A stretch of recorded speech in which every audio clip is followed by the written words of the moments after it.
Thanks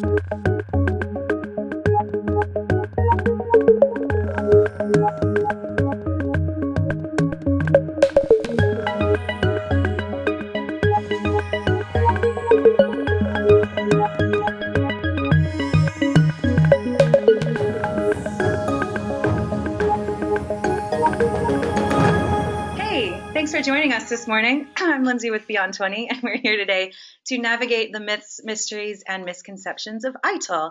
We are going to separate fact from fiction. I'm going to introduce your two speakers for today, David Crouch and ERIKA FLORA. Then we'll get started with the meat of the presentation. David Crouch is a senior ITSM advisor with us here at Beyond 20. He's an ITIL expert and a PMP. He's been a longtime service management consultant and instructor. He came to us from Johns Hopkins University and Hospital. He also speaks Russian, so be nervous, but he is the very nicest spy you'll ever meet. Don't say it too loud. I know. Next, we have ERIKA FLORA, who is a principal consultant with us at Beyond 20. She is also an ITIL expert, a PMP, and she is a PGMP, which is Program Management Professional. That's good. Yes, nailed it.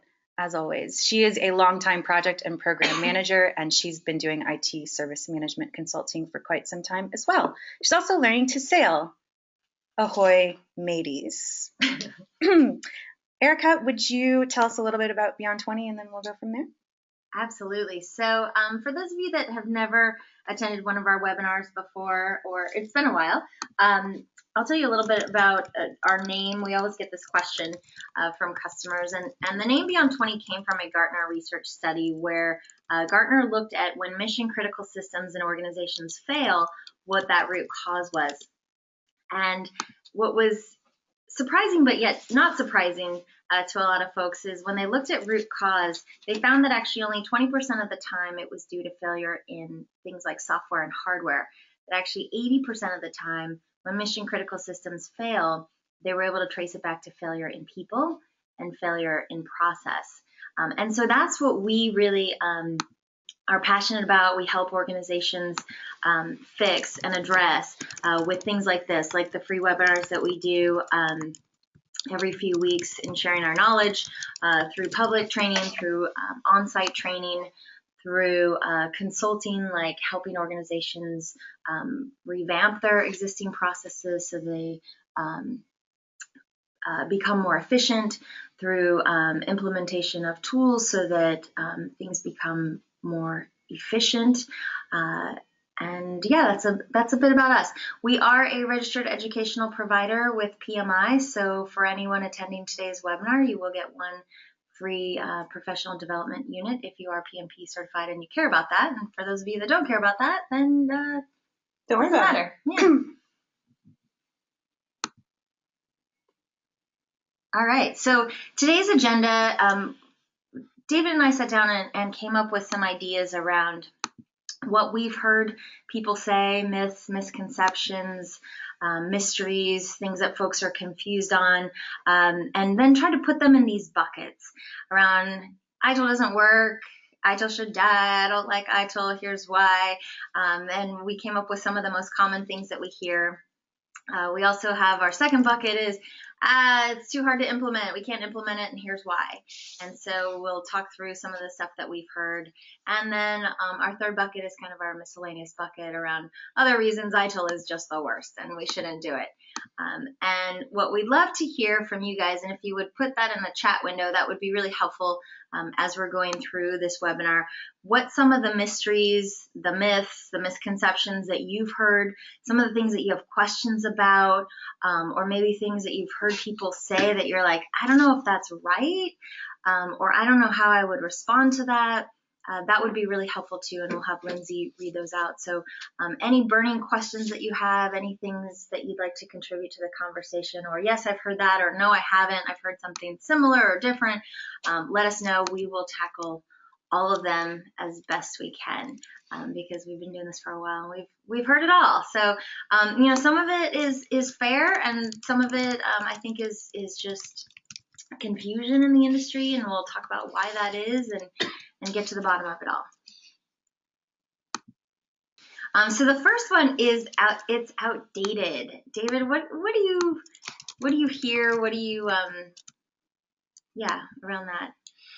Well, ERIKA, I know that you're a bit of a foodie, and I want to ask you this question. If you walked into a five-star restaurant back in 1985, I had a really great haircut back in 1985. If you walked into a five-star restaurant in 1985, how do you think that the great service you received there back in 85 would be different than from today?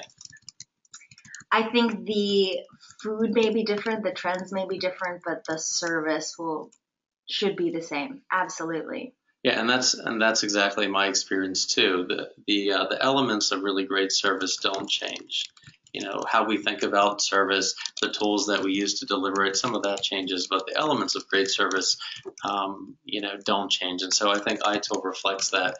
It has gone through changes over the years in terms of new versions, but I think it's become even less prescriptive over time, more emphasis on process, a lot less emphasis on using particular tools or methodologies. After all, it's really an approach, not a 1, 2, 3 step process.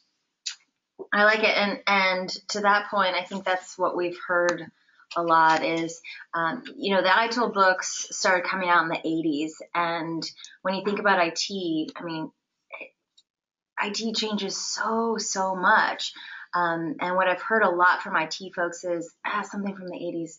It doesn't apply to IT. We're not the same organization that we were even a year ago. Why would any of this stuff apply? So yeah, I think you're absolutely right that technology changes, absolutely, but processes and our whole approach to serving customers, that's going to be the same. That's timeless. Oh, this one I love. Oh, we tried ITIL. It didn't work. We tried it 2 years ago, and it was a colossal failure. Been there, done that, have the t-shirt, no thank you. But yeah. I think the biggest reason why that happens is that folks try to do too much. I mean, they look at folks who are really enthusiastic about ITIL, organizations that want to do it. They try to do everything at once, and that is probably the biggest recipe for failure. The other thing, it could be that you've tried too little or you started in the wrong place. So, if you started trying to do ITIL in an area that really doesn't matter, well, of course, you're not going to see a lot of value in it.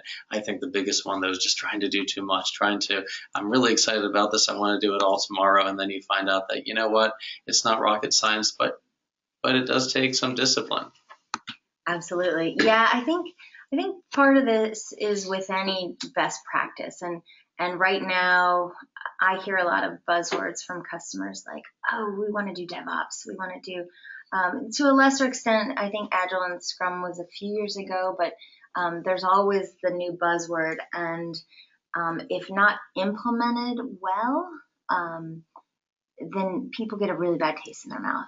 And I remember the first time I implemented an enterprise project management system for an organization. This was 15 years ago. And I think it was the third time that we tried. Well, I wasn't there for the first 2 attempts, but they had gone through it twice and been like, nope, doesn't work. And then we tried it a third time, and it was really successful. But it was because, to your point, we put a lot of thought and planning and rigor into how we were going to make it successful for the organization. I think, yeah, it's striking a balance. We either get excited about, this framework and try to do everything, or we don't do enough of the right things, and then it's not the fault necessarily of the framework. It's how we've implemented it. Yeah, and I think it goes to making sure that the folks within your organization don't think of it as a fad. Oh, this is the latest fad. This will pass. Getting them to really understand, hey, there's some value in this. A lot of this is common sense, but we have to actually apply it. Yeah, absolutely. I like to use the analogy of just getting into shape. And a lot of people think, oh, let's look at it like a fad diet. Oh, the cookie diet. I can eat cookies for a month and I'll totally drop off. No, you can't. No, you can't. Turns out. But there's all these fad diets that people try, and it's a quick fix. And I think at the organizational level, we do the same thing. We're like, oh, in 2 months, let's try ITIL, let's try it out, let's, see if we make some progress. And when people don't, or they don't get the results that they want, then they're on to the next fad or the next buzzword. And it wears people out. And then they think, well, I'm just going to dig my heels in and my leadership will be over this fad and they'll be on to the next thing. And I don't even have to change how I work.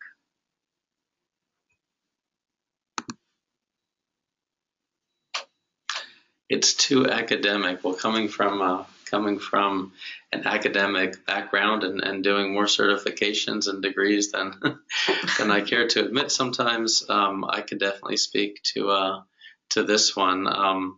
I'll just get started with that.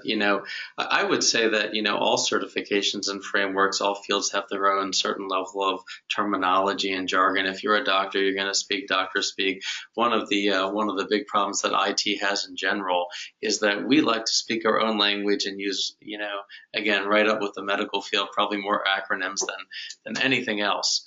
But when you really come down to it, I think that my advice would be to use the language of your own organization. So if you're sitting down for a certification exam, when you sit down, take that exam, use the terminology that the books tell you to. When you get back to your organization, as long as you're using, if you're using a different term, but actually doing the same thing, use that language. Probably not a great idea to start with phrases like ITIL says or according to ITIL. That terrifies people. It makes them think of a professor in a classroom, back to school days. But if everybody in your organization, understands what you're talking about, that's most important. And then I think, training also can help to bridge some of that common language issue. Yeah, I've heard this in all different areas. We teach a lot of Scrum classes, and I always hear people say, well, Agile says you have to do this. Scrum says you have to do this. And translate to ITIL too. ITIL says you have to do this. And when you say that to someone, not only does it say that you're too academic, but it also says you've turned all critical thinking off and you're just following something by the book. Well, ITIL says we have to do it, so that's why we're doing it. Not, hey, we've got this problem in our organization. This is what we're doing to fix it. I think this industry in particular has done itself a disservice with a lot of the ITIL says people. The people that memorize what's in the book and then go into an organization and say, well, this is what ITIL says we have to do. Yeah, who cares? Don't get me wrong. I refer back to the books all the time. How have other folks done this? What are the good practices around this? And then but then I take it a step farther and say, but how does this apply to this specific organization, this specific problem? And if it makes sense, we keep doing it. If it doesn't make sense, or at least some of it makes sense, then we say, well, what are the risks for not doing it this way? What are the opportunities to do it maybe a little bit of a different way? Yeah. I think too, I sometimes, when we've taught ITIL Foundations classes, I hear from folks, especially around like the high, what do you call it? The highly strategic kind of stuff in the ITIL framework. I hear from folks that it's too academic, like coming up with a strategy for IT and building out a portfolio and figuring out how much services cost and things like that. If folks aren't doing that in their day-to-day, they feel like it's too academic sometimes. And it's not too academic, it's just that it's a different role in IT that needs to take on that kind of work. But yeah, the ITIL framework covers really every area, well, not every area, but lots of different areas within IT. And so for some people, certain areas are going to feel like it doesn't really apply to what they do day to day. So what we hear, the terminology is overwhelming. We don't use any of these words in the real world. There's some funky words in the framework. And there are a few words in there that in common parlance, common everyday language, you would mean something else by it. But I actually think that's probably minimal. I mean, from my point of view. Yeah, there's a few words here and there that are different than how folks are using them day to day. Like, I don't really ever hear people call something a process model, but they do use checklists and standard operating procedures and things like that. But function's another one that's the word team is almost a stand-in for that. So there are some strange words, but I think words do matter, and having everybody at least understand common terminology is really helpful. It makes sure that we're all moving in the same direction rather than calling things different things. I learned this lesson when I was working at Pfizer as a consultant many, many years ago. I was working in their data warehousing and business intelligence group, and we had this project called the Research Informatics Forum, or RIF. And I told this poor guy that he was going on RIF, and I just about made him cry because he thought I was firing him. So words matter, acronyms matter, and it's important that we're all on the same page with the words that we use. So I always spell out acronyms now. That was my own personal lesson. Don't make your coworkers cry. That's not good.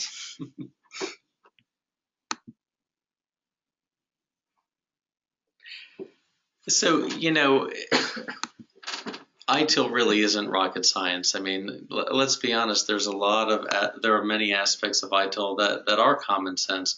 What I would say, though, is that if it were completely common sense, why aren't more organizations really delivering great service? Why is it often the case that folks in the business see that, hey, IT just did something to me instead of something for me or with me? I think what ITIL really allows an organization to do is to put some discipline and some rigor and some structure around that common sense, and then to make it apply really, first of all, to the business. IT supporting the business. We don't exist unless there's a business out there selling something or providing some other service to an end customer, whether that's a student, a patient, somebody out in the world buying a product from a retail store. IT doesn't really exist for the most part, unless we're supporting the business. What ITIL allows us to do is to put some structure around it, to share good practices. Tens of thousands and even more folks have done these things before. Why would we reinvent the wheel? Mm-hmm. Yeah, and I hear this a lot too, that none of this stuff is hard, or how do I want to say this? None of this stuff is hard, but it doesn't mean that it's easy. Having the discipline, like you were saying, to do the basics day in and day out can be really difficult. And I find that when organizations get in trouble, it's because they've gotten away from the fundamentals. They've gotten away from the basics, the easy stuff. Well, what's seemingly the easy stuff. I think what's really nice, though, is that if you look at any good approach or framework or model, one commonality is they try to keep it simple. And I think sometimes when they go off the rails and when they make it too complicated and frankly too prescriptive, you have to do it this way, my way or the highway. I think ITIL has a good balance of it's hard enough that you ought to study it and learn more about it and apply some discipline to it. But it also, when you read through the materials and talk to other folks about it, you find that if you haven't been locked away somewhere, you realize that it's a lot of this will resonate with you because you see it every day, whether it's walking into a grocery store or a supermarket or in dealing with your other IT colleagues every day. Mm-hmm. This one I hear pretty much every 10 minutes. Mm-hmm. In like 10 minutes, we'll hear it again. Hey, ERIKA, I think ITIL's too bureaucratic. What? Yeah. Could you address that, please? I'd love to. Yeah, so this is the most common thing by far, at least that I personally hear.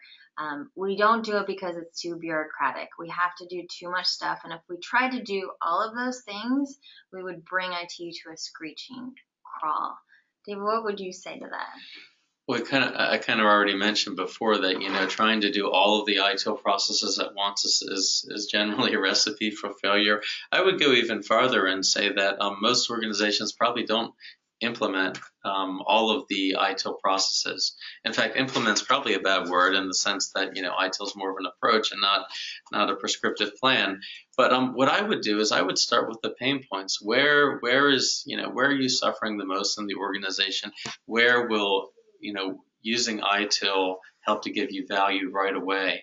So, even if you kind of borrow some notions from the agile world, start with the shortest job first. Start with where you're going to get the most value right now. And for a lot of organizations, that might be within service operations, improving incident management and change management. But that's not going to be the same for every organization. So, it's really, it doesn't have to be bureaucratic. It's only bureaucratic if you try to do it all at once. There's no way we could implement all of this stuff, ERIKA. Yeah. Oh, shoot. Well, why am I the skeptic all of a sudden? I like it. So I wrote a blog article recently, and the title is the same as this webinar, called The Top 3 Myths, Mysteries, and Misconceptions About ITIL. If you want to check it out, it's got some interesting, I feel like it's got so many interesting points to it. But it's just at blog.beyond20.com, and we'll give you guys the link to this later. But the first thing that I talk about is ITIL is too bureaucratic. And I think some of this is the fault of the folks that have written the ITIL books, and I think some of it's the fault of organizations that have implemented too much. There's a lot of material to the ITIL books. There's 5 books. Each of them are huge, anywhere from 300 to 500 pages. And I don't know that until the practitioner book that they really took time to say, hey, you don't have to implement all this stuff at once. So people just thought, oh, well, these are the 5 tablets come down from the mountain, and we have to implement everything that's in them. And some of the early projects in my career that didn't go so well and weren't so fun to work on were the ones where customers insisted that we implement all of the ITIL processes. And I think now we're starting to see that if you pair the concepts in the ITIL books with a lightweight implementation framework, like like a Scrum method or something like that, that you have a lot more success. Take small projects, get some quick wins, take some low-hanging fruit, address the areas that are most painful for your organization. That's where you're really going to get a lot more benefit, other than saying, well, ITIL says we have to implement all this stuff, and then trying to and failing to do everything.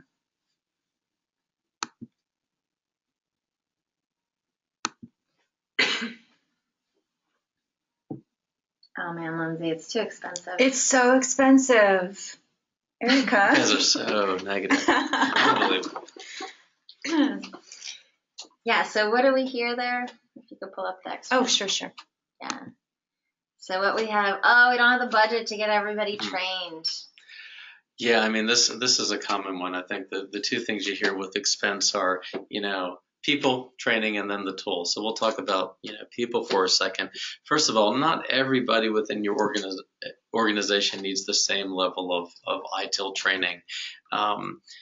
At the really high level, there are ITIL awareness, training and seminars that are available. And this would be appropriate for executives, primarily IT executives, but it could be even some business folks outside of that who are never going to touch a keyboard to do anything IT-wise in their lives, just an awareness. Beyond that, at the foundations level, I would suggest having, a group of IT professionals, or really a broad swath of your IT professionals.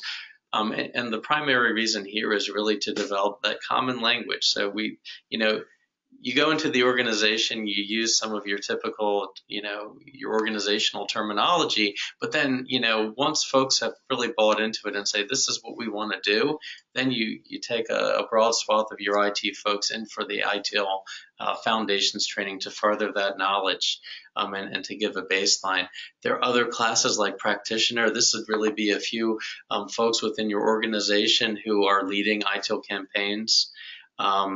And then you have the intermediate classes. So for the intermediate classes, I think of taking a few of your IT professionals who need a little bit more in-depth knowledge, and there are different tracks you could take with that. And then finally, really sort of the top of the pyramid is the ITIL expert. And for that, I would recommend really only one or two people.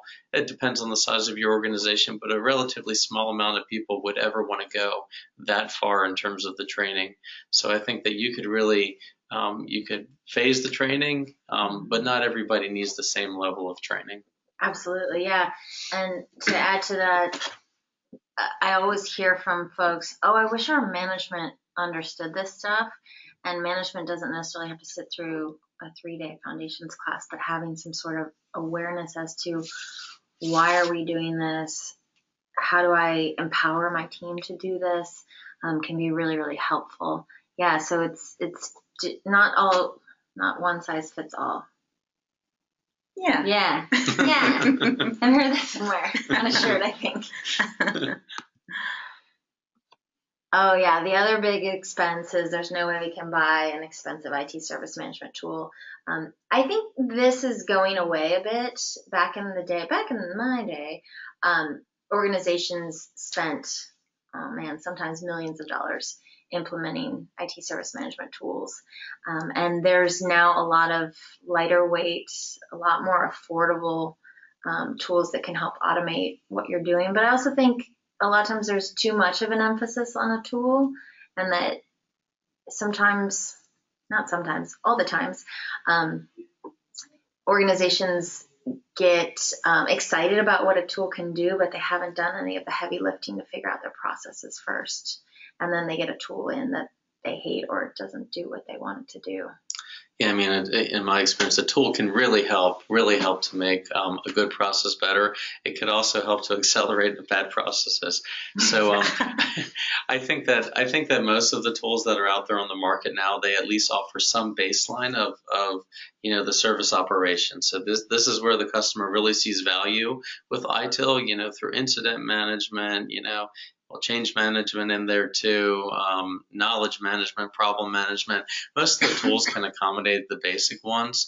But again, instead of focusing on what the tool can do, focus on making your processes good first. The tools, what you're going to look for there is make sure that at least they have the baseline processes in there. A little bit more than the baseline is nice as long as they're doing that well. And then really look for how easy it is to implement. Some tools it's going to take you 6 months, a year to really get them in place and be up and running and doing well. Other tools it's going to be much lighter on that, and you can get some value, pretty soon. So. Absolutely. Yeah. I would say the majority of customers that I see and interact with, they look to buy a tool maybe before they're ready. So I would say give yourself some time to get how you work hammered out. And that's just a matter of getting people in a room and saying, what is our process for doing this? How do we want to, for example, manage changes? How do we need to improve how we serve our customers? And then look at a tool later, but it may be something that you push to the next fiscal year. You may not be ready for it. Things like if we don't even have a catalog and understand what we offer our customers, we're probably not ready for that tool. And it's too hard to implement. Well, we don't have the people, time, or money to implement all 25 processes. Oh, man.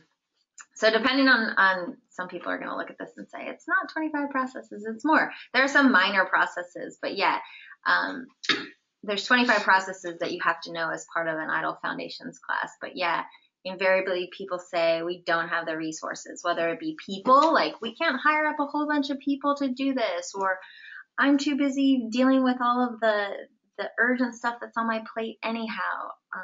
We don't have this huge budget to start doing any of this stuff. What would you tell them, David? Again, I would go back to, look at the one or two things that, that are really pain points for you and where you think that, improving them would add value right away. And when I say add value, I mean focus more on that end customer, whether that's an internal business service or whether that's a customer outside of your organization, an external customer, focus on them first. Ask a bunch of questions about what that customer needs first. Then secondary to that, I would say, what does our own internal group need? What does IT need? That'd be the second question I would ask, and focus there first. I mean, again, if you try to do all 25 of these, in fact, I would say if you try to do more than 1, 2, or 3 at a time, you're probably setting yourself up for a less than favorable experience. I would try 1 or 2 first. And the other thing to do is I would, again, for a lot of organizations, you might want to look at service operations, and it's not going to be the same for everybody. I started off in the service strategy side, so doing IT finance. But for a lot of organizations, that interaction with that end customer, is it the customer calling up the service desk saying, hey, I have something, something's going wrong, help me out. That's going to be the face of IT for a lot of folks out there. Yeah. We also hear it takes too long to see any improvements, and this goes back to the whole, oh, we tried this for a couple months and then went on to the next bright shiny object. This takes time. This is definitely something you have to chip away at. Again, it's like getting in shape. You don't go to the gym once and be like, well, that didn't work.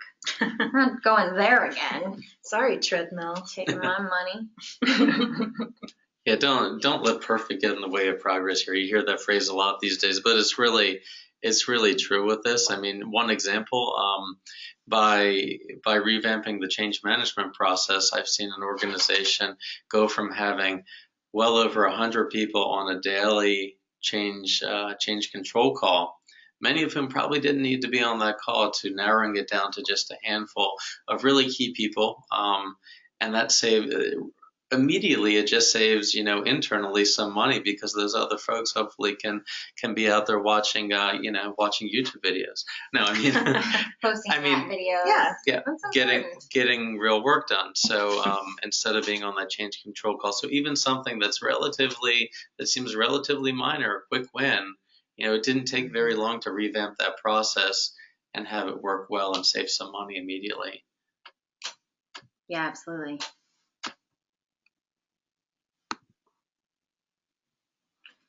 So I hear this a lot from folks on like the development side, folks that work on project teams, that, oh, I don't need to understand anything about ITIL because it only applies to operations, and I don't work in operations, so why should I care? And yeah, so that's what we hear. It doesn't apply at all to what I do. I hear that a lot, especially from some technical teams. And what I say to folks is this really teaches organizations how to look at the big picture and to really focus on the customer, that the role that you play is part of the bigger whole, and it's really important to understand that bigger picture and see where you kind of fit into that. In version 2 of the books, maybe about 10 years ago, this was more true, that most of the processes that folks had to learn about really focused on ongoing operations, but that's no longer the case. In the ITIL books, it talks about everything from strategic planning to design, touches a bit on development. It's a really nice complement actually to development and to projects. It covers change and asset management, configuration. I mean, there's tons and tons of stuff in there that it may not all apply to what you do, but there's definitely pieces that do. Yeah, I mean, I've worked in all of the major areas of IT strategy, design, transition, operations improvent. As I mature in my IT career, that's another way of saying getting older. But I started off in IT finance and later on did a lot of the strategy aspects of what services should we be offering. What do our customers really need? Do we even know what services we're offering them, and trying to map them all the way from what the customer needs to who's delivering that service to the stuff, the hardware and the software that delivers it, to how do we make this process, how do we get it into operations, and then how do we make this process better? How do we keep the momentum going? And they all have their unique things. I think some people are just are naturally going to be drawn to one area more than others, but ITIL has a lot to say about all of these and can really help out. I mean, I love, for example, the portfolio planning piece. But some people say, oh, get that away from me. I want to get down to the nuts and bolts of how to make this thing actually work. So, and you need all those people, in a good organization. Oh, absolutely. Yeah. Takes all kinds. Oh, this one I love. This one we've heard a lot more in the last few years is it just doesn't work in an agile environment. We're trying to go agile. We're trying to become an agile shop, and ITIL is the opposite of agile. It is too bureaucratic again. It doesn't allow us to be agile. What would you tell folks? It's funny to me that even comes up, because maybe, by the time, when I started to get familiar with ITIL, I had already had a little bit of knowledge of Agile at the time. And, in terms of project management, I started off with the waterfall, doing the PMP certification. Then later on, I became an Agile certified practitioner. And I think it's actually a perfect complement to either methodology, but really to Agile, because it doesn't tell you exactly what steps 1, 2, and 3 are. In fact, I've seen folks even using tools that are based on ITIL that become more and more visually oriented. And a lot of developers just love to work in Agile. It makes a lot of sense. So I don't feel that it's at odds with Agile at all. It supports both methodologies. Yeah, and I've seen too where, I'm thinking of one customer in particular where they had everyone in IT go through Agile training, and then all their developers refused to go through ITIL training. They're like, that doesn't apply to us. I don't care. And we're actively against it. And I think there's a little bit of a us versus them. And this, I think if you go back to that first bullet point, it's that misconception that it only applies to operations. So why should I care? I don't want to be involved in that at all. And I think we do ourselves a disservice by not learning a bit about both. Mm-hmm. Yeah, because they teach you different things. IT service management is all about how do we better serve our customers. Agile and some of the methods under the Agile umbrella really teach you about, okay, well then how do we get that work done? How do we deliver that work? And yeah, they teach different things, and they are a really good complement for one another. And in fact, all of our IT service management projects, we implement using a Scrum method. Mm-hmm. We break everything into sprints. One of our other advisors in his prior role actually used Agile methods for ongoing operations and handling incidents and requests and some of the day-to-day firefighting, stuff like that, and worked really, really well. And I think you see many more organizations, especially larger organizations, are using both methodologies depending on the type of project and the scope of it.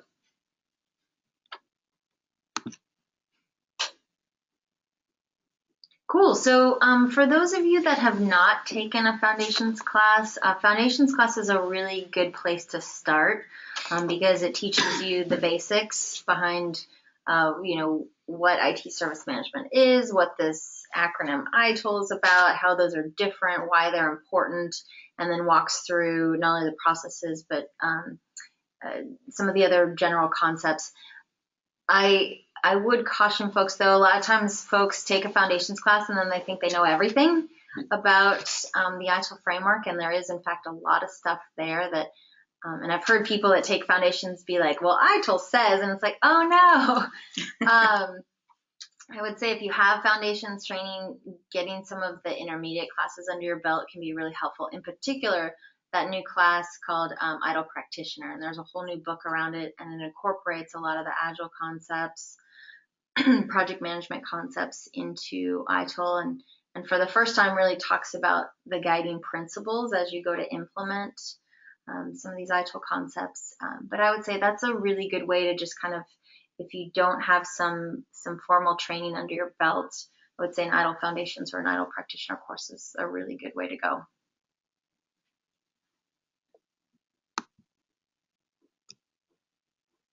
All right.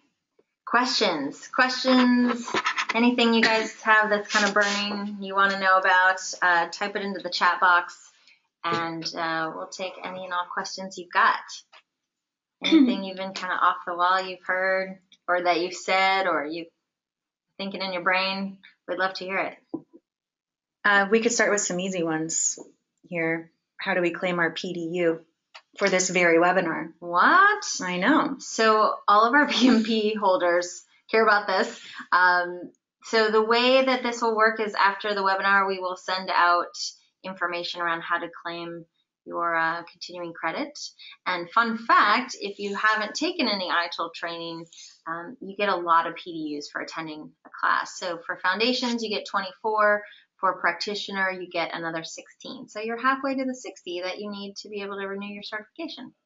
Yay.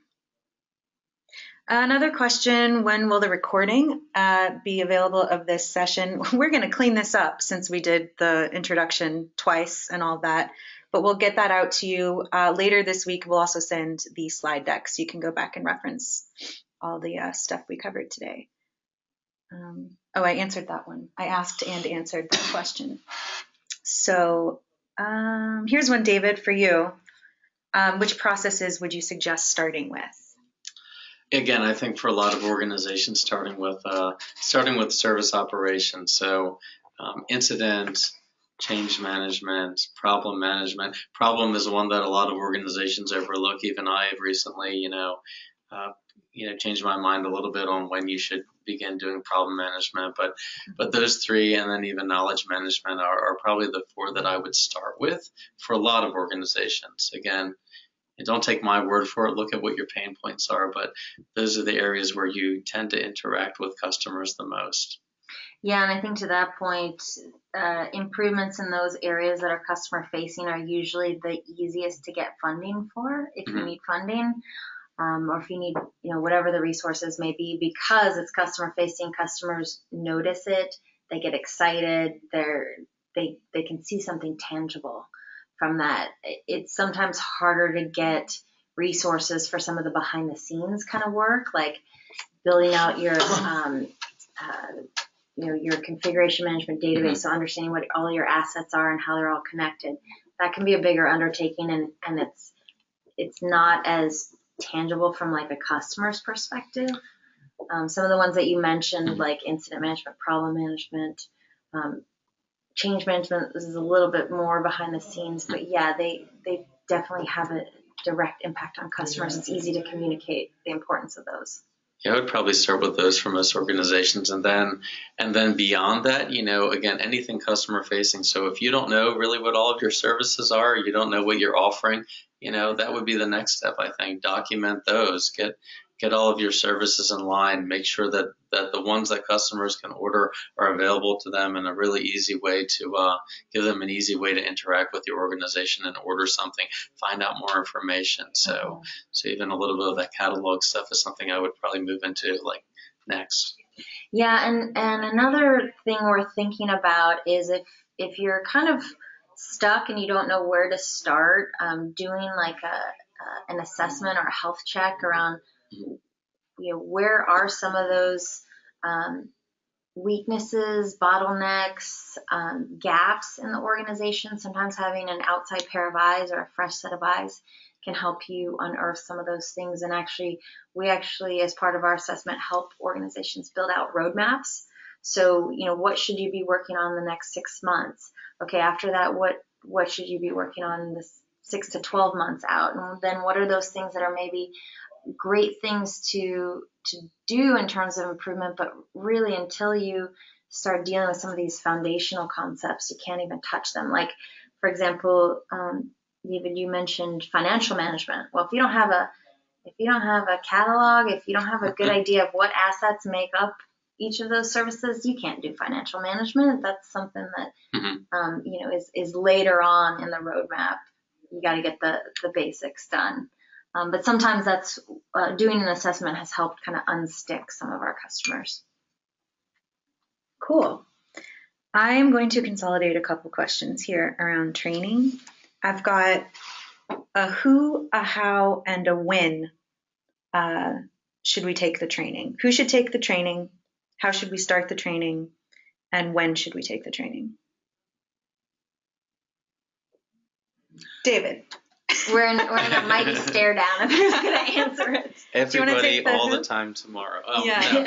You touched on the who earlier, I think. Yeah, so who should take what? So the who, I think, different levels of training are appropriate for different folks. So if you're on this webinar right now and you've barely heard about ITIL before, and you're pretty sure that none of the other executives who might give you funding, who might be able to help out your organization know anything at all about ITIL, an ITIL awareness seminar could be appropriate for them. This is what it's all about. This is why it's important to us.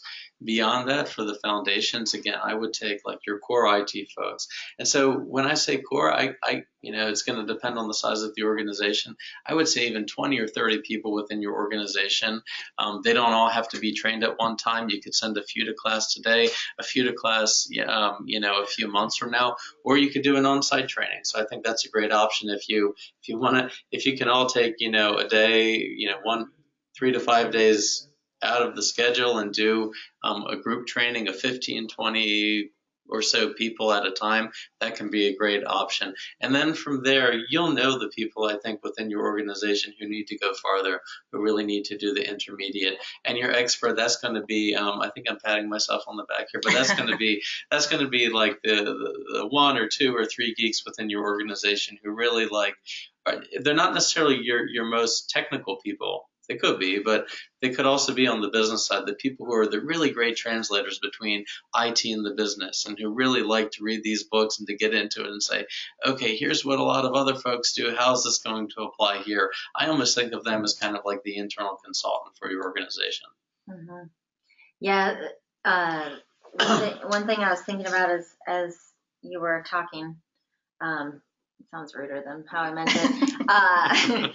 Was that like when organizations send people onesie twosies to these kinds of classes, you don't get as much of like a groundswell in the organization and as many champions as when you train everybody together. And I've had a lot of customers say invariably after they do on-site training with groups of folks is that they have deeper, more meaningful conversations, because then folks are now talking about the crazy, weird terminology that they learned in class, or they get visibility into other parts of the organization, or it spurs conversations that never would have happened otherwise. Yeah, so good stuff can come out of that. Yeah, I know when I did mine individually, unfortunately, in a classroom, but not a classroom of other folks from my own organization. And that was good. We had some experiences. People shared their stories, their war stories, so to speak. But I just often think how much better it would have been to be in a classroom with folks that I know, where we can say, hey, wait, that reminds me of something that just happened last Tuesday, or something that always happens within our organization. Then you really bring it back home and bring in that ground truth, would make it real. Mm-hmm. Yeah.